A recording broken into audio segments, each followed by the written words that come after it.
రాష్ట్రంలో ప్రతి చోట వైకాపా ఓడిపోవాలి అని నినాదమే వినిపిస్తోందని టీడీపీ అధినేత చంద్రబాబు అన్నారు. ఇప్పటి వరకు ఎన్నో తుఫాన్లు చూశామని, మే 13న రాబోయే తుఫానులో వైకాపా కొట్టుకుపోయి బంగాళాఖాతంలో కలిసిపోవాలన్నారు. వైకాపా పాలనలో మహిళలకు రక్షణ కరువైందన్నారు.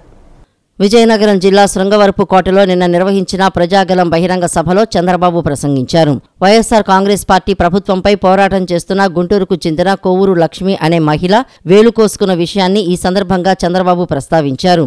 వైఎస్సార్ కాంగ్రెస్ పార్టీ అరాచక పాలన పోవాలనే ఆమె ఈ సాహసం చేశారని అన్నారు. కర్నూలులో అబ్దుల్ కుటుంబం వైఎస్సార్ కాంగ్రెస్ పార్టీ పెట్టే బాధలు తట్టుకోలేక రైలు కింద పడి చనిపోయిందని అన్నారు. ఒక అరాచక శక్తి, ఓ దుర్మార్గుడు ఈ రాష్ట్రాన్ని ఏలుతున్నాడని అన్నారు. జగన్ ఓ అహంకారి అని, ఎవరైనా తమకు అన్యాయం జరిగిందంటే వారిని మరింత బాధ పెడుతున్నారని, చివరికి హత్య చేస్తున్నారని తెలిపారు. విశాఖలోని గీతం యూనివర్సిటీకి కూడా ఇబ్బందులు సృష్టించారని తెలిపారు. ఈ రాష్ట్రంలో చట్టం లేదు, న్యాయం లేదని జగన్ ఓ సైకో అని దుయ్యబట్టారు. ఈ ప్రభుత్వంలో రాష్ట్రమంతా గంజాయి, డ్రగ్స్, చీఫ్ లిక్కర్ మయమైపోయిందని అన్నారు. ఒక వ్యక్తి స్వార్థం కోసం రాష్ట్రాన్ని నాశనం చేస్తున్నాడని చంద్రబాబు మండిపడ్డారు. ఒక విధ్వంసం, ఒక దోపిడీ, మన జీవితాలన్నీ నాశనం అయిపోతున్నాయి. మామూలు అహంకారి కాదు. ఎవరు మాట్లాడితే నాకు అన్యాయం జరిగింది అంటే వాళ్ళ మీద దాడి చేయడం, అక్కడి నుంచి వాళ్ళని వేధించడం, అవసరమై చంపేయడం చేస్తున్నారంటే ఎంత బాధేస్తుందో చూడండి. మీరందరూ చూస్తే ఇక్కడే గీతం యూనివర్సిటీ ఉంది. మీ అందరి ప్రియతమ నాయకుడు ఎంవిఎస్ మూర్తి గారు ఒక బ్రహ్మాండమైన ఉత్తరాంధ్రలో పేద పిల్లలు బాగా చదువుకోవాలని బెస్ట్ స్టాండర్డ్స్ యూనివర్సిటీ పెట్టారు. నేను కూడా సహకరించాను. అలాంటి యూనివర్సిటీ ఒకరోజు ఫ్రైడే, శుక్రవారం సాయంత్రం తీసుకొచ్చి ప్రొక్లైన్లు తీసుకొచ్చి బిల్డింగ్లు కొట్టేపోతే కాపాడుకున్నాడు గాని కాంపౌండ్ వాళ్ళన్నీ కొట్టేసే పరిస్థితికి వచ్చారు. పులివెందలంటే మీకు గుర్తొచ్చేది గొడ్డలి, అవునా కాదా? అలాంటి గొడ్డలి పాలన మనకు కావాలనా అని మిమ్మల్ని అడుగుతున్నా. గొడ్డలి పెట్టుకొని తిరిగే నాయకులు మీకు కావాలా అని అడుగుతున్నా. మీ పిల్లల భవిష్యత్తు బాగుండాలా లేదా అని మిమ్మల్ని అడుగుతున్నా. నేను అందుకే అడుగుతున్నా, జాబు రావాలంటే మనం వస్తే జాబ్ వస్తుంది, జగన్ ఉంటే గంజాయి వస్తుంది. మీకు గంజాయి కావాలా, జాబు కావాలా తమ్ముళ్ళు? ఇప్పుడు కొత్తగా మాట్లాడుతున్నాడు ఆయన. కొత్త యాక్ట్ ఒకటి తీసుకొచ్చాడు, అన్ని అయిపోయినాయి. ఒక్క ఉత్తరాంధ్రలో అమ్మ మీరు గుర్తుపెట్టుకోవాలి, 40,000 కోట్ల రూపాయలు విలువ చేసే ఆస్తులు కొట్టేశారు వీళ్లు. మీ అందరికి ఇళ్లు కట్టించానంటున్నాడు. నేను సవాల్ విసురుతున్నా, ఎంత తమ్ముడు మీ ఇల్లు? 1 సెంటే కదా, 1 సెంటే కదా. ఊరు పక్కన ఇంటి జాగా ఇచ్చారా? అడవుల్లో ఇచ్చారు, చెరువుల్లో ఇచ్చారు, శ్మశానాల్లో ఇచ్చారు, వాగుల్లో ఇచ్చారు, అవునా కాదా అని మిమ్మల్ని అడుగుతున్నా. ఆయన 500 కోట్ల రూపాయలు ఖర్చు పెట్టి విలాసవంతమైన ప్యాలెస్ కట్టుకున్నాడు. ఎవడబ్బా సొమ్మని అడుగుతున్నా. మీ నాన్న జాగీరా ఇది? మీ తాత ముత్తాతలు ఇచ్చారా? పన్నులు కట్టింది మీరు, అవునా కాదా? పేదవాళ్ళ డబ్బులు, అవునా కాదా? నీకు ఒక విలాసవంతమైన భవనం కావాలనా? ప్యాలెస్లు కావాలనా? హైదరాబాద్ లో ఒక ప్యాలెస్, లోటస్ ప్యాలెస్ ఉంది, బెంగళూరులో ఉంది, ఇడుపులపాయలో ఉంది, పులివెందల్లో ఉంది, చెన్నైలో ఉంది. ఇక్కడ ఒక ప్యాలెస్ కట్టుకుంటాడు. 60 రూపాయల మద్యం 200 రూపాయలు అయిందా లేదా? దీనివల్ల నాసిరకం వచ్చిందా లేదా? మీ ఆరోగ్యం పోయిందా లేదా? దీనికి కారణం ఎవరు? ఈ క్యాన్సర్ గడ్డ, అవునా కాదా అని మిమ్మల్ని అడుగుతున్నా. నా మీదనే దాడి చేసి, నా మీదనే కేసులు పెట్టి, నన్నే జైలు పెట్టే పరిస్థితి వచ్చిందారంటే ఏం తల్లి మీరు ఆలోచించుకోవాలి. ఇంకా మీకైతే అవుతుందో. నేను పోరాడేది మీకోసం, ఈ ప్రజల కోసం. రాజీ లేదు, రాజీ పడను, సమస్య లేదు. 45 ఏళ్లుగా మీరు నన్ను గౌరవించారు, ఆదరించారు, మీ గుండెల్లో పెట్టుకున్నారు. తెలుగు జాతిలో పుట్టిన ఎవరికి ఇంత గౌరవం దక్కలేదు. ఆ గౌరవం నాకు దక్కింది. అది నా బాధ్యత. గతంలో రాష్ట్రాన్ని అంధకారంలోకి నెట్టేసింది చంద్రబాబేనని 2014లోనూ ఇదే కూటమి హామీలిచ్చి మోసం చేసిందని వైఎస్ఆర్సీపీ రాష్ట్ర కార్యదర్శి సజ్జల రామకృష్ణారెడ్డి అన్నారు. అతుకుల బొంత కంటే దారుణంగా కూటమి పరిస్థితి కుక్కలు చింపిన విస్తరలా ఉందని ఎద్దేవా చేశారు. పవన్ కు కనీసం 2 ఏళ్లైనా సీఎం పదవి ఇవ్వాలన్నదే జన సైనికుల కోరిక కానీ చంద్రబాబు పవన్ కు 24 సీట్లే ఇచ్చారన్నారు. ఆ పైన కోత వేశారని ఆఖరికి చంద్రబాబు జనసేనను 21 సీట్లకు పరిమితం చేశారన్నారు. తాడేపల్లిలోని వైఎస్ఆర్సీపీ పార్టీ కేంద్ర కార్యాలయంలో నిన్న ఆ పార్టీ రాష్ట్ర కార్యదర్శి సజ్జల రామకృష్ణారెడ్డి విలేకరుల సమావేశం నిర్వహించారు.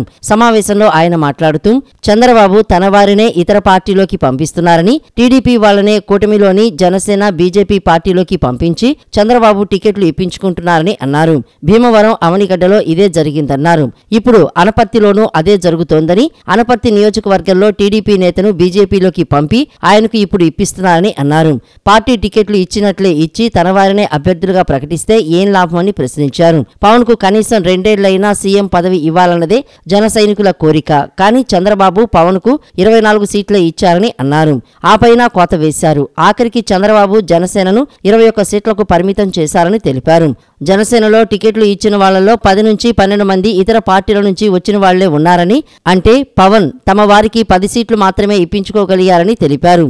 వాళ్ళు సీటు పర్టికులర్ అంట, అభ్యర్థి ఎవరైనా పెట్టుకోవచ్చు అనే ఉద్దేశంతో టీడీపీ క్యాండిడేట్గా ముందు అనుకున్న వ్యక్తిని ఇప్పుడు బీజేపీ కండువా వేసి ఆ అభ్యర్థిగా చేస్తారని అంటున్నారు. అదేదో అంతా అయిపోయింది, అనౌన్స్మెంట్ కూడా వస్తుందని అన్నారు.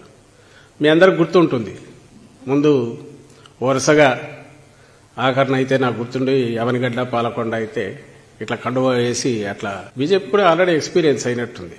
అవనిగడ్డ పాలకొండ జనసేన కండువా వేసి లాస్ట్ మినిట్లో టికెట్లు ఇచ్చి భీమవరం ఒకరోజు ముందు చేర్చి జనసేన టీడీపీ నుంచి ఇవ్వడం జరిగింది. ఐ థింక్ మా దగ్గర నుంచి డిఫెక్ట్ అయిన వరప్రసాద్ గూడూరు ఎమ్మెల్యేకు ముందు ఒకరోజు జనసేనలో ఉన్నట్టున్నాడు అనమాట. ఆ తర్వాత ఎప్పుడైతే బీజేపీకి తిరుపతి టికెట్ అంటే తనని తీసుకెళ్లి బీజేపీ కండువా వేసి టికెట్ ఫైనలైజ్ చేసినట్టు నాకు గుర్తు. అంటే దానికి కూడా బీజేపీ కూడా ఈ వాత పడింది ఆల్రెడీ. ఇప్పుడు అనపర్తిది తాజాగా టీడీపీ క్యాండిడేట్ను బీజేపీ కండువా వేసి బీజేపీ ఇది ఇస్తారని అంటున్నారు. అంటే ఒక పార్టీ తరఫున నాయకులుగా ఉన్నవాళ్ళు ఆ పార్టీ నుంచి ఇంకో పార్టీలోకి డిఫెక్ట్ అయ్యి టికెట్ తీసుకోవడం ఒక ఎత్తు అయితే, కూటమిలో ఉంటామని చెప్పి మిత్రులుగా ఉన్నామని చెప్పి పార్టీకి పేరుకు టికెట్ ఇచ్చినట్టు ఇచ్చి మన వాళ్ళనే తీసుకెళ్లి దాంట్లో కండువా వేస్తే ఇంకా దానికి ఏం పవిత్రత, ఏం శాంక్టిటీ ఉన్నట్టు. సీఎం జగన్ హత్య రాజకీయాలను ప్రోత్సహిస్తున్నారని ఏపీపీసీసీ అధ్యక్షురాలు షర్మిల ఆరోపించారు. అలాంటి వారు అధికారంలో ఉంటే రాష్ట్ర భవిష్యత్ ప్రమాదంలో పడుతుందన్నారు. సొంత బాబాయినే హత్య చేసిన వారిని జగన్ తన పక్కనే పెట్టుకుంటున్నారని, పిలిచి మరీ టికెట్లు ఇస్తున్నారని విమర్శించారు. ఎక్కడ చూసినా మాఫియా మయమే అయిందని విమర్శించారు. రాష్ట్రానికి ప్రత్యేక హోదా రావాలంటే కాంగ్రెస్ అధికారంలోకి రావాలని, అప్పుడే అభివృద్ధి సాధ్యమవుతుందని చెప్పారు. ప్రకాశం జిల్లా సంతనూతనపాడులో నిర్వహించిన ఎన్నికల ప్రచార సభలో ఏపీ పీసీసీ అధ్యక్షురాలు షర్మిల మాట్లాడారు. వైఎస్ఆర్ కాంగ్రెస్ పార్టీ హయాంలో నిత్యావసర వస్తువుల ధరలు అమాంతం పెరిగిపోయాయని, చక్కెర నుంచి పెట్రోల్ వరకు ఇలా సామాన్య ప్రజలపై మోయలేని భారం పడుతోందన్నారు. జగన్ బటన్ నొక్కి ఇచ్చేది 10 రూపాయలు అయితే తిరిగి 100 రూపాయలు వసూలు చేస్తున్నారని అన్నారు. కాంగ్రెస్ అధికారంలోకి వచ్చిన వెంటనే రైతులకు 2 లక్షల రూపాయల వరకు రుణమాఫీ చేస్తామన్నారు. పేద కుటుంబానికి ఏడాదికి 1 లక్ష రూపాయలు ఆర్థిక సాయం చేస్తామని, 5 లక్షల రూపాయలతో ఇల్లు కట్టించి ఇస్తామని అన్నారు. వృద్ధుల పింఛను 4,000 రూపాయలు, వికలాంగుల పెన్షన్ 6,000 రూపాయలకు పెంచుతామని తెలిపారు. యువతకు ఉపాధి అవకాశాలు రావాలన్నా, రాష్ట్రానికి రాజధాని నిర్మించాలన్నా కాంగ్రెస్ పార్టీని గెలిపించాల్సిన అవసరం ఉందన్నారు. ఆంధ్రప్రదేశ్ మళ్లీ బాగుపడాలంటే కాంగ్రెస్ అధికారంలోకి రావాలని షర్మిల పేర్కొన్నారు. మరి జగన్మోహన్ రెడ్డి గారు ముఖ్యమంత్రి అయ్యాక 23 ఎంపీలు ఇస్తే మరి జగన్మోహన్ రెడ్డి గారు ఎంతమందితో రాజీనామాలు చేపించారు? ప్రత్యేక హోదా వచ్చిందా అంటే ఈ రోజు వరకు 5 సంవత్సరాలు అయిపోయింది. 5 సంవత్సరాలు చంద్రబాబు గారు విస్మరించారు, ఇంకొక 5 సంవత్సరాలు జగన్మోహన్ రెడ్డి గారు విస్మరించారు. వచ్చిందన్నా ప్రత్యేక హోదా? మళ్ళీ సిగ్గు లేకుండా, మళ్ళీ నిస్సిగ్గుగా అంబటి రాంబాబా ఎంతమంది ఎంపీలను ఇస్తేనట అంతమంది మళ్ళీ బీజేపీకే సపోర్ట్ చేస్తారట. ఎందుకని? చంద్రబాబు గారైనా బహిరంగంగా పొత్తుంది అని ఒప్పుకుంటున్నాడే, మరి వీళ్ళు అక్రమ పొత్తు పెట్టుకున్నారు.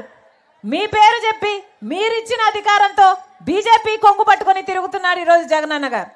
ఇద్దరికి టీడీపీకి బీజేపీ కావాలట, వైసీపీకి బీజేపీ కావాలట. మన రాష్ట్రంలో ఇక్కడ ఒక ట్రయాంగిల్ లవ్ స్టోరీ నడుస్తుంది. వాస్తవం కాదా? ఒకరేమో బహిరంగ పొత్తు పెట్టుకున్నారు, ఇంకోరేమో అక్రమ పొత్తు పెట్టుకున్నారు. వీళ్ళ రాజశేఖర రెడ్డి గారి ఆశయాలను నిలబెట్టేది 5 సంవత్సరాలు ఏం చేశారు? మరి కనీసం కుంభకర్ణుడైనా 6 నెలలు నిద్రపోతాడు, 6 నెలలు పనిచేస్తాడు. మరి జగన్మోహన్ రెడ్డి గారు 5 సంవత్సరాలు ఏం చేశారు? ఎన్ని ఉద్యోగాలు ఇచ్చారు? ఈరోజు బిడ్డలకు ఉద్యోగాలు లేక ఎంతమంది వలసపోతున్నారు. 8,000 రూపాయలు 10,000 రూపాయలకు చిన్న చిన్న ఉద్యోగాలు చేసుకుంటున్నారే.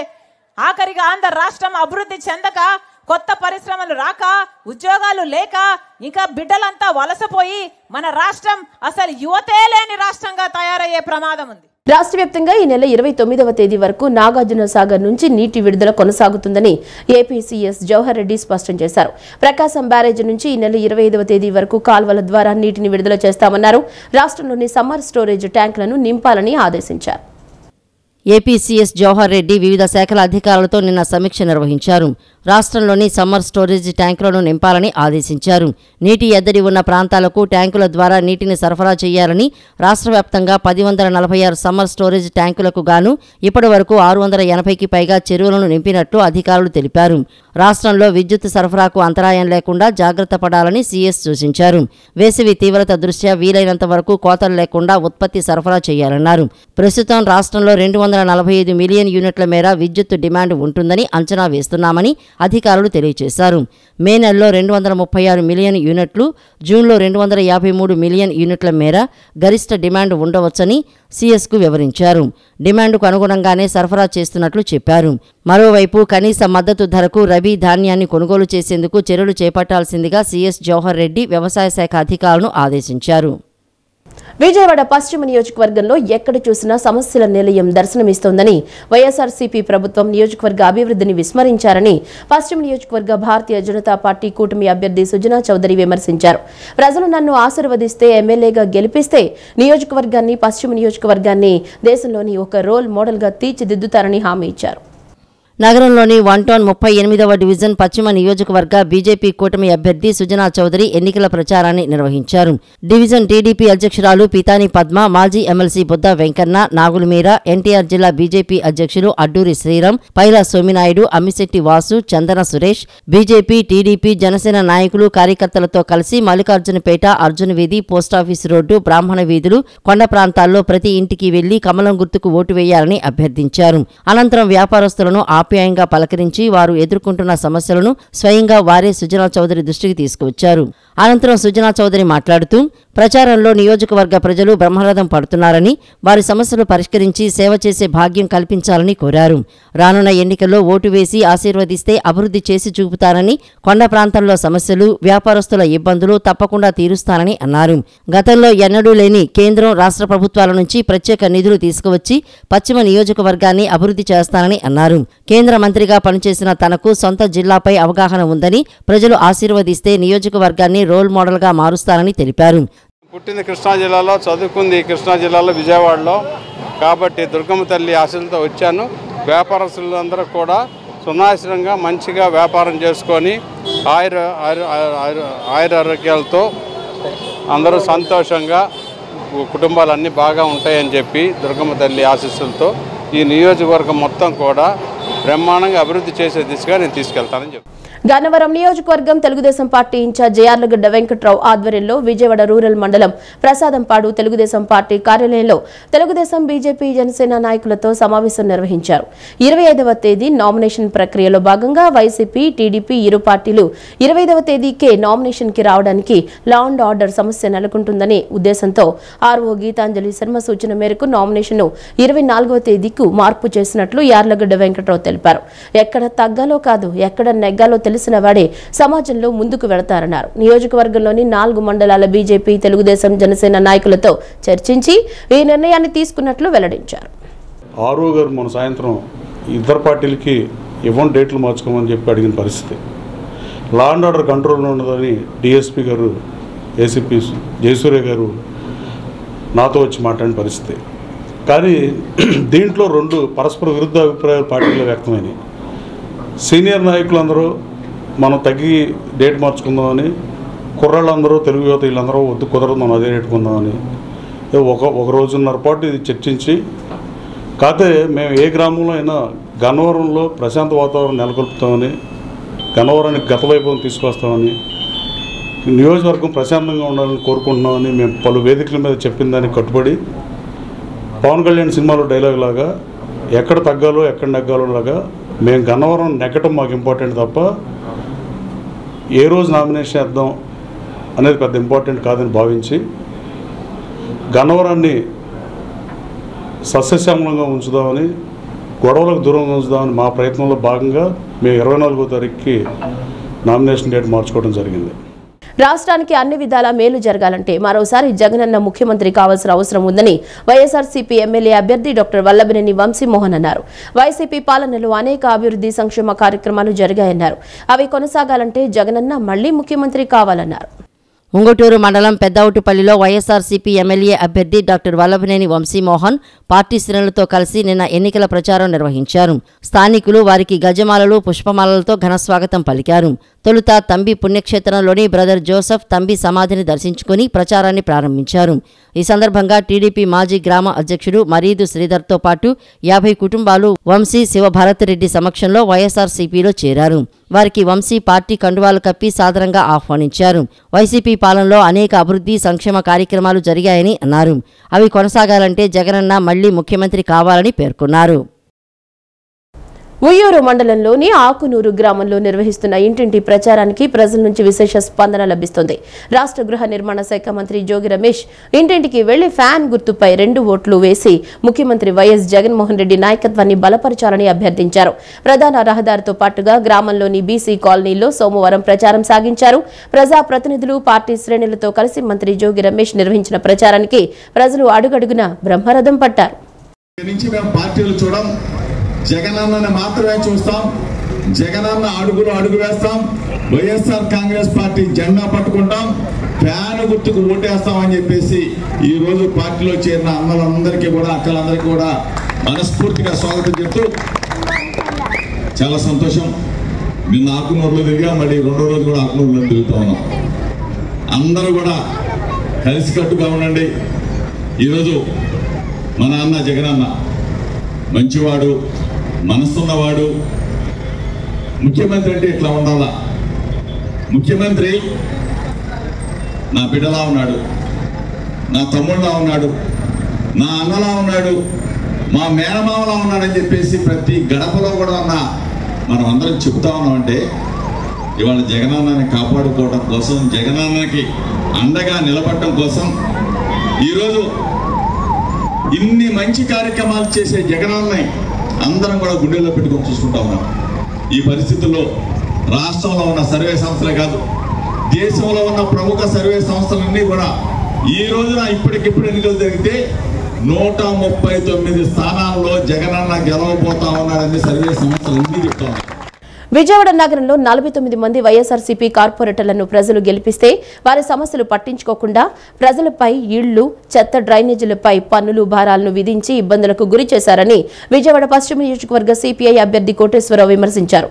చట్టసభలో కమ్యూనిస్టు పార్టీ అవసరం తప్పకుండా ఉందని, కావున ఓట్లు వేసి గెలిపిస్తామని ప్రజలు చెప్తున్నట్లు పేర్కొన్నారు. నగరంలోని 1 టౌన్ 52వ డివిజన్ మాకినవారి వీధిలో విజయవాడ పశ్చిమ నియోజకవర్గ సిపిఐ అభ్యర్థి కోటేశ్వరరావు ఎన్నికల ప్రచారాన్ని నిర్వహించారు.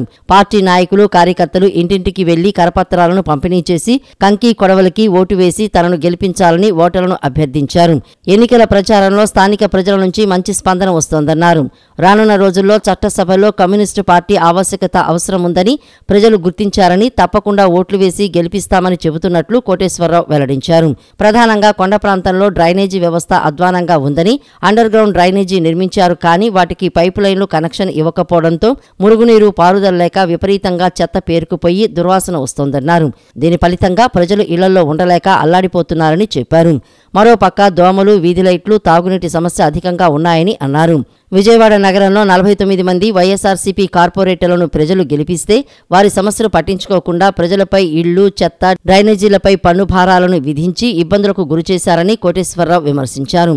రాబోయేటటువంటి కాలంలో చట్టసభల్లో కమ్యూనిస్టుల యొక్క ఆవశ్యకత అవసరం ఉన్నదని చెప్పి ప్రజలు గుర్తించి ఆ వైపుగా ఓట్లు వేసి గెలిపిస్తామని చెప్పి మంచి సానుకూలంగా స్పందిస్తూ ఉన్నారు.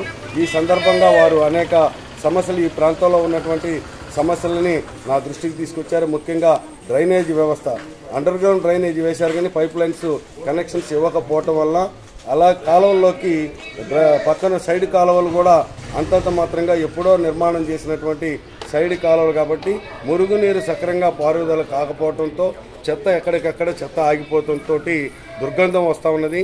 కాబట్టి ఖచ్చితంగా డ్రైనేజ్ వ్యవస్థని, అండర్ గ్రౌండ్ డ్రైనేజ్ వ్యవస్థని అలాగే కాలువల్ని బాగు చేయించమని చెప్పి ప్రజలందరూ కూడా చెప్తా ఉన్నారు. ఈ సందర్భంగా అందరికీ వాగ్దానం చేసేది, విజయవాడ నగరంలో 49 మంది వైఎస్ఆర్ కాంగ్రెస్ పార్టీ కార్పొరేటర్లను గెలిపించారు ప్రజలు. కానీ వారు ప్రజల సమస్యల్ని గడిచిన 3 సంవత్సరాల కాలంలో ప్రజల సమస్యలు పట్టించుకోకపోగా ప్రజల మీద భారాలు వేసినటువంటి వైనం తోటి ప్రజలు తీవ్రంగా ఆగ్రహంగా వ్యక్తం చేస్తా ఉన్నారు. సీఎం జగన్ పై రాయి దాడి కేసులో అమాయకుడైన వేముల సతీష్ ను ఇరికించే ప్రయత్నం చేస్తున్నారని వడ్డెర సంఘం అధ్యక్షులు ప్రణవ్ శ్రీనివాస్ పోలీసులపై ఆగ్రహం వ్యక్తం చేశారు. వేముల సతీష్ కు చేతులు సరిగ్గా ఉండవని, అంగవైకల్యంగా ఉంటాయని, అలాంటి వ్యక్తి రాయిని బలంగా ఎలా విసరగలుగుతాడని ప్రశ్నించారు. అమాయకుడైన వేముల సతీష్ ను విడిచిపెట్టాలని, లేని పక్షంలో ఉద్యమం చేపడతామని హెచ్చరించారు. గాంధీనగర్ ప్రెస్ క్లబ్ లో వడ్డెర సంఘం ఆధ్వర్యంలో విలేకరుల సమావేశం జరిగింది. సమావేశంలో ఆ సంఘం అధ్యక్షులు ప్రణవ్ శ్రీనివాస్ మాట్లాడుతూ ముఖ్యమంత్రి జగన్ పై జరిగిన దాడిలో అమాయకుడైన వేముల శ్రీనివాస్ ను ఇరికించే ప్రయత్నం చేస్తున్నారని ఆరోపించారు. విజయవాడ పోలీసులు కాయ కష్టంతో బతికే వడ్డెర్లను ఇబ్బందులకు గురి చేస్తున్నారని ఆగ్రహం వ్యక్తం చేశారు. వేముల సతీష్ ను బెదిరించి బలవంతంగా ఒప్పించారని అన్నారు. జగన్పై దాడిని తాము ఖండిస్తున్నామని, కానీ అమాయకులను ఇబ్బందులకు గురి చేయవద్దని కోరారు. అమాయకుడైన వేముల సతీష్ ను విడిచిపెట్టాలని, లేని పక్షంలో ఉద్యమం చేపడతామని హెచ్చరించారు. మా వడ్డెర బిడ్డలని అనుమానంతో తీసుకెళ్లి హింసలకు గురి చేసి ఒప్పించాలనే భావ్యంతో గత వారం నుంచి ఈ డ్రామాకి తెరలేపారు. కాబట్టి వడ్డెర సంఘం తరపున మేము ఇది చాలా ఖండిస్తూ ఉన్నాము. వడ్డెర బిడ్డలు ఏ రోజైతే మిమ్మల్ని విచారించాలి, తీసుకెళ్లాలని మా కాలనీ నుంచి దరిదాపులుగా ఒక 7గురిని తీసుకెళ్ళి వాళ్ళని విచారణ చేసి అందుట్లో 2ని ఉంచేసుకొని 5ను వదిలేయడం జరిగింది. వాళ్ళిద్దరిని కూడా అనేకంగా హింసలకు గురి చేస్తూ వాళ్ళ నేర చరిత్ర ఒప్పుకోమని పోలీసు వారి కానీ పైనుంచి ఒత్తిళ్లు కానీ రావడం జరుగుతూ ఉంది. వాళ్ళ తల్లిదండ్రులను చూస్తుంటే తిండి తినక, కష్టం చేసుకోలేక, వండుకోలేక కూడా వాళ్ళు అలో లక్షణాలతో కోర్టు చుట్టూ, పోలీసుల స్టేషన్ చుట్టూ, పెద్ద మనుషుల చుట్టూ తిరుగుతూ ఉన్నారు. అయినప్పటికీ వాళ్ళ గోడు పట్టించుకున్న వాళ్ళు ఎవరూ కనిపించట్లేదు. సరిగ్గా రాయి కాదు కదా, సరైన పారా పలుకు కూడా పట్టుకోలేని పరిస్థితిలో ఉంటాడు అతని బాడీ లాంగ్వేజ్ చూస్తే వాళ్ళ నాన్నగారికి అట్లాగే ఉంది, ఆ కుర్రాడికి కూడా అదే పరిస్థితి ఉంది. అలాంటి ఏదన్నా ఇస్రాలన్నా కూడా ఇస్రే పరిస్థితి అతనికి లేదు. కావాలని డాక్టర్ సర్టిఫికెట్లు మీ దగ్గర ఉన్నాయి రుజువుగా. అతని బాడీ లాంగ్వేజ్ మీకు మీడియా మిత్రులు వీడియో తీసుకోవచ్చు. కాబట్టి జరిగింది ఏంటంటే, జరిగిన పరిణామం ఎవరైనా బాధిస్తూనే సరైన నేరాలను పట్టుకొని మా అమాయక వడ్డెర బిడ్డల్ని విడుదల చేయాలని మేము. అనంతరం సింగనగర్ వడ్డెర సామాజిక వర్గ నాయకులు మాట్లాడుతూ సీఎం జగన్పై దాడి ఘటనలో వడ్డెర సామాజిక వర్గాన్ని బాధ్యులను చేయటం బాధాకరమని అన్నారు. వేముల సతీష్ కు చేతులు సరిగ్గా ఉండవని, అంగవైకల్యంగా ఉంటాయని అన్నారు. అలాంటి వ్యక్తి రాయిని బలంగా ఎలా విసరగలుగుతారని ప్రశ్నించారు. నన్ను అనవసరంగా తీసుకెళ్ళి భయపెట్టి నన్ను బెదిరించి ఒప్పించారు అని పట్టుకొని జల్లెడు పట్టుకొని ఎడుతూ ఉన్నాడు సార్. వాడు నాకేం అర్థం కావట్లేదు, ఏం మాట్లాడాలో తెలియట్లేదు సార్. అని అనవసరంగా తీసుకెళ్ళి ఇరికిచ్చారు సార్. వాళ్ళు కావాలని ఇరికిచ్చారు. నాతో పాటు అప్పుడప్పుడు పనికొస్తుంటాడు, ఒప్పుకున్న రోజు, ఒప్పులేని రోజు ఇంటికాడే ఉంటాడు. ఏం చేయాలో అనవసరంగా ఇరికిచ్చారు సార్. సోమవారం నైట్ 11 గంటలకి వచ్చి ఎంటెండ్ వచ్చారని పోలీసులను అడిగితే మీ అబ్బాయి సొల్యూషన్ తాగుతున్నారని ఎంక్వైరీ ఇచ్చారు. ఎమ్మటే పంపించి అతను పోలీస్ స్టేషన్కి రండి ఆధార్ కార్డు తీసుకొని అని, ఆర్ఆర్పేటకి రండి అనేసి వెళ్ళిపోయారు సార్ పిల్లల్ని తీసుకొని. సర్లే నేను ఆధార్ కార్డు ఇంట్లో ఉన్నది కొద్దిగా ఎత్తుకొని తీసుకొని వెళ్ళే లోపల లేరు రోడ్డు మీద. సర్లే పోలీస్ స్టేషన్ కాడ ఉంటారామని వెళ్ళాను, అక్కడ కనపడలే. సర్లేని 1 గంటన్నర కూర్చొని సర్లే ఈ లోపల మళ్ళీ ఇంకేమన్నా పిల్లలు ఉన్నారో వాళ్ళని ఎక్కించుకొని వస్తారన్నట్టుగా మళ్ళీ ఇంటికి వెళ్ళాను సార్. 12:30-1 గంట దాకా కూర్చొని ఎడి తీసుకెళ్ళారో తెలియదు సార్. మళ్ళీ పొద్దున్న వెళ్ళాం. ఆ నైట్ అంతా తెల్లరగట్ల 5 దాకా తిప్పుతూనే ఉన్నారంట సార్. ఆ చీకట్లో అటు ఇటు తిప్పి నువ్వు రాయేసింది నువ్వే, నన్ను ఒప్పుకోకపోతే నిన్ను కాల్ చేస్తాం, నిన్ను చంపేస్తాం అని బెదిరించారంట సార్. బెదిరిస్తే అలా ఒప్పుకోను, నేను వాళ్ళు బెదిరిస్తే నేను ఒప్పుకున్నాను అని చెప్తూ ఏడుతున్నాడు సార్. పొద్దున కూడా అదే అంటున్నాడు. కేవలం ఎన్నికల సమయంలో మాత్రమే ప్రజల్ని గుర్తుంచుకునే నాయకులు కావాలో, అనునిత్యం ప్రజల కోసం పోరాడే ఎర్ర జెండా కావాలో ఆలోచించుకోవాలని ప్రజలకు ఇండియా కూటమి అభ్యర్థి జొన్న శివశంకరరావు విజ్ఞప్తి చేశారు. డబ్బున్న రాజకీయ పార్టీలతో తాను పోరాడుతున్నానని, తనకు ప్రజలు మద్దతు కావాలని కోరారు. మంగళగిరి ప్రజలకు ఇళ్ల పట్టాల సమస్య తొలగాలన్నా, డ్రైనేజీ సమస్య వీడాలన్నా తనను గెలిపించాలని జొన్న శివశంకరరావు కోరారు. గుంటూరు జిల్లా మంగళగిరిలో ఇండియా కూటమి తరపున ఎమ్మెల్యే అభ్యర్థిగా జొన్న శివశంకరరావు నిన్న నామినేషన్ వేశారు. చిల్లపల్లి కళ్యాణ మండపం నుంచి పొరవీధుల్లో గౌతమ్ బుద్ధ రోడ్డు మీదుగా ర్యాలీగా వెళ్లి నామినేషన్ దాఖలు చేశారు. ఈ కార్యక్రమంలో సిపిఎం పొలిట్ బ్యూరో సభ్యులు బివి రాఘవులు, సిపిఐ నాయకుడు ముప్పాళ్ల నాగేశ్వరరావుతో పాటు కాంగ్రెస్, సిపిఎం నాయకులు భారీ సంఖ్యలో పాల్గొన్నారు. మంగళగిరి ప్రజలకు ఇళ్ల పట్టాల సమస్య తొలగాలన్నా, డ్రైనేజీ సమస్య వీడాలన్నా తనను గెలిపించాలని జొన్న శివశంకరరావు కోరారు. టీడీపీ ప్రభుత్వం అధికారంలో ఉన్నప్పుడు మంత్రిగా ఉన్న నారా లోకేష్ కు మంగళగిరి ప్రజల సమస్యలు పట్టలేదా? ఎన్నికల సమయంలో ఇప్పుడు ప్రజల సమస్యలు గుర్తొచ్చాయా అంటూ ఎద్దేవా చేశారు. ఎమ్మెల్యేగా చేసి ఇప్పుడు పార్టీల ఫిరాయింపులు చేసి తాను లోకల్ అని చెప్పుకుంటూ తిరుగుతూ ఓట్లు అడుగుతున్న వైఎస్ఆర్సీపీ నాయకులు మంగళగిరికి ఏం చేశారో కూడా చెప్పాలని డిమాండ్ చేశారు. ఇండియా కూటమిలో భాగంగా ఎర్ర జెండా గెలుపు ఖాయమని సిపిఎం ముఖ్య నేతలు ధీమా వ్యక్తం చేశారు. ఏ మున్సిపాలిటీలో లేనంత విధంగా ఈ మున్సిపాలిటీలో పన్నుల భారాన్ని పేద ప్రజలకు వేశారు. మేము ఇండియా కూటమి అధికారులకు వస్తే వెంటనే ఈ పన్నులు తగ్గిస్తామని చెప్పేసి మేము ప్రజానీకానికి విజ్ఞప్తి చేస్తూ ఉన్నాం. అలాగే ఈ ప్రాంతంలో సిపిఎం పార్టీ వామపక్షాల ఆధ్వర్యంలో 26,000 మంది పేద ప్రజానీకానికి నివాస ప్రాంతాలుగా గుర్తించి వాళ్ళకి ఇల్లు ఇచ్చిన చరిత్ర సిపిఎంకు ఉంది. ఆ క్రమంలోనే అనేక మంది ఎమ్మెల్యేలు ఈ ప్రాంతాల్లో గెలిచి వాళ్ళందరూ కూడా ఇళ్ల పట్టాలు ఇస్తామని చెప్పేసి ఎన్నికలకు ముందు వాగ్దానం చేస్తూ ఉన్నారు. కానీ ఎన్నికలు అయిపోయిన తర్వాత ఎవరు దారే వాళ్ళు చూసుకుంటూ ఉన్నారు తప్ప ఒక సెంటు భూమి కూడా నివేశన స్థలానికి ఇంటి పట్ట ఇచ్చిన పరిస్థితి లేదు. మేము చెప్తా ఉన్నాం, ఇవాళ ఎవరైతే పేద ప్రజానీకం ఆయా ప్రాంతాలలో నివాసం ఏర్పాటు చేసుకొని స్థిర నివాసం ఉంటా ఉన్నారో ఆ స్థిర నివాసాన్ని నుంచి వాళ్ళని ఖాళీ చేయకుండా మొత్తాన్ని కూడా రెగ్యులేట్ చేస్తామని చెప్పేసి మేము ప్రజానీకానికి హామీ ఇస్తా ఉన్నాం. కూటమి ప్రభుత్వం ఎన్నికల తర్వాత పొందికల్లో కూడా నూతన మార్పు వస్తుంది. ఇండియా కూటమి బలపడుతుంది. బీజేపీ దాని మిత్రపక్షాలు ఓటమి చెందుతాయి. రాష్ట్రానికి సంబంధించి 5 ఏళ్ల పాటు ప్రజాకంటక పాలనతో మోడీకి ఊడిగం చేసింది జగన్ అయితే, తాజాగా నేనే ఎన్డీఏకి నిజమైన ప్రతినిధిని చెప్పుకుంటూ ఇవాళ మోడీకి ఊడిగం చేసే కూటమి రాష్ట్రంలో తయారైంది. ఈ నేపథ్యంలో ఆంధ్రప్రదేశ్ ఆది నుండి కమ్యూనిస్టులకి బలమైన పునాది ఉన్న ప్రాంతం మంగళగిరి, గుంటూరు జిల్లా, కృష్ణా జిల్లాతో సహా. ఈ నేపథ్యంలో మేము పరిమితమైన సంఖ్యలో పోటీ చేస్తున్నా. జగన్ పై దాడి ఘటనలో వేముల సతీష్ ను అన్యాయంగా అరెస్టు చేసి విజయవాడ పోలీసులు మానవ హక్కుల హననం చేస్తున్నారని పౌర సంఘాల నేతలు ఆరోపించారు. బాధిత కుటుంబం పోలీస్ కమిషనర్ వద్దకు వచ్చి ఆందోళన చేస్తే పట్టించుకోకపోగా అరెస్టులు చేయడం దుర్మార్గమన్నారు. విజయవాడ ప్రెస్ క్లబ్ లో ఏర్పాటు చేసిన విలేకరుల సమావేశంలో పౌర హక్కుల సంఘాల నాయకులు తాడి శకుంతల, బేతు రామ్మోహన్, జై బాబు మాట్లాడుతూ సుప్రీంకోర్టు సూచనల మేరకు అరెస్టును చూపించారని, కానీ ఆ రకంగా పోలీసులు వ్యవహరించలేదన్నారు. కోడికత్తి కేసులో శ్రీనును ఎంత బాధ పెట్టారో వేముల సతీష్ ను కూడా బాధ పెడుతున్నారని చెప్పారు. సతీష్ కు న్యాయం చేయాలని, న్యాయవాదిని ఏర్పాటు చేయాలని పౌర హక్కులు, మహిళా సంఘాల నుంచి తాము కోర్టులకు లేఖ రాస్తామని పేర్కొన్నారు. ఏ రకంతో, ఏ ఉద్దేశంతో, ఏ ధైర్యంతో విజయవాడ పోలీసు, లేదా రాష్ట్ర పోలీసు, లేకపోతే ఆంధ్రప్రదేశ్ పోలీసు వ్యవస్థ మొత్తం ఈ కేసును మీ ఇష్టం వచ్చినట్టు నడుపుతారా? అన్నిటికంటే ఒక మహిళా నాయకురాలుగా నేను అడుగుతున్నది, నిలబడండి. వీళ్ళందరూ కూడా 3 రోజుల నాడు పోలీస్ కమిషనర్ ఆఫీస్కి వెళ్ళారు. ఏడుస్తున్నారు, మొత్తుకుంటున్నారు, సిపి గారిని చూపించమని వెళ్తామని అడుగుతున్నారు. విజయవాడ నగరంలో ఎక్కడైనా ఒక సమస్య జరిగితే, ఎక్కడైనా ఒక ఆడపిల్ల మీద ఇన్సిడెంట్ జరిగితే పోలీస్ కమిషనర్ గారు ఎక్కడున్నారు అని అంటే, ఏ సెంటర్లు ఉంటే ఆ సెంటర్లోకి వచ్చిన సిపి సురేంద్రబాబు లాంటి నాయకత్వంలో పనిచేసిన చరిత్ర ఉన్న పరిస్థితి పోయింది. ప్రజా సంఘాలుగా, మహిళా సంఘాలుగా ప్రశ్నిస్తే వద్దు, వాళ్ళు మంచిగా నిలబడతారు అని చెప్పి మాట్లాడిన పరిస్థితుల్లో ఒక పోలీస్ కమిషనర్ ఆఫీస్ ముందు, గేటు ముందు పడిగాపులు పడి కుక్కల్లాగా, జీవం లేని పరిస్థితులాగా, మానవులే కానట్లుగా వాళ్ళని బాధ పెడితే బ్రహ్మాండంగా మాట్లాడారు ఆ రోజు. వడ్డెర సంఘం మిత్రులు కూడా మీకు చూశారో లేదో అందరూ, వీళ్ళ ఆవేదన నేను చూశాను. నేను అసలు చలించిపోయాను. రాజకీయాలకు అతీతంగా జగన్మోహన్ రెడ్డి గారి పరిస్థితికి నిరసన తెలుపుతూనే ఒక ముఖ్యమంత్రికి దెబ్బ తగలడం తప్పే. సుప్రీంకోర్టు ఏం చెప్తుందంటే అరెస్టు చేసిన వాడికి లాయర్ని పెట్టుకునే హక్కు కల్పించాలి, అరెస్టు చేసిన వాళ్ళకి తల్లిదండ్రులకు చూపించాలి, భార్యాభర్త అయితే భార్యకి చూపించాలి, బాధితులకి బాధితుడిని చూపించాలి. అంతేగాని ఇదేమన్నా సినిమానా, ఇదేమన్నా విలని ఇది నడుపుతున్నారా?